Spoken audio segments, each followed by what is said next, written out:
With the start of the school year now here, you're likely going to see a lot more students walking to and from school.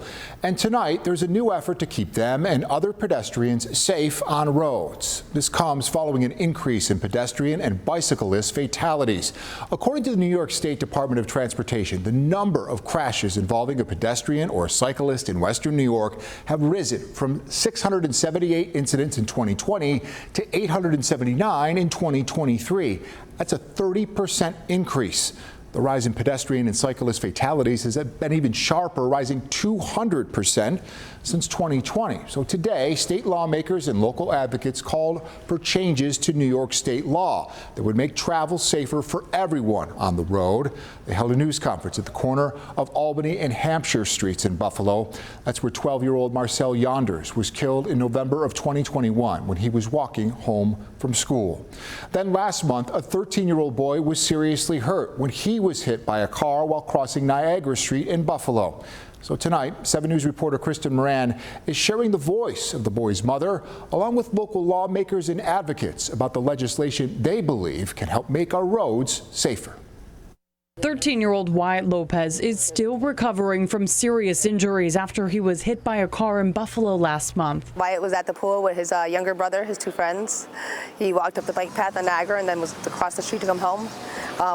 If the light was red, he crossed at the crosswalk and a drunk driver hit him. His mom, Regina Bowden, says Wyatt broke both of his femurs, part of his pelvis, and has nerve damage in his one eye. It'll be a long time before he walks again. He's going to have to relearn to walk. I've seen a lot of accidents this summer. Right after Wyatt was hit, there was a boy who passed away. Now Bowden is hoping to see change that will make our streets safer. I think that maybe more street signs, children at play, need to be put up, slower speed limits. People need to be more aware of the surroundings when they're driving. It's time for us to start taking this problem more seriously at every aspect of government. Senator Sean Ryan and Assemblyman John Rivera, alongside GoBike's Justin Booth, are advocating for 2 bills that will prioritize making streets safer for everyone.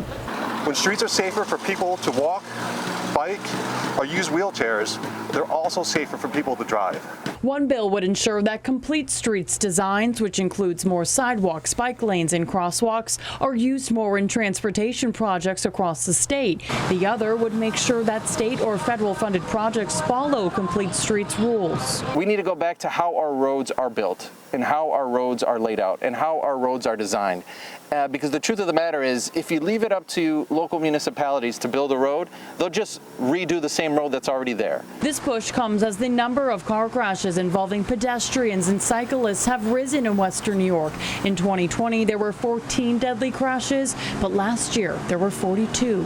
It's become an epidemic in Western New York. Ryan and Rivera say these bills will have bipartisan support and hope both pass for families like Bowden's. I think something should be done because going through it is a really tough situation.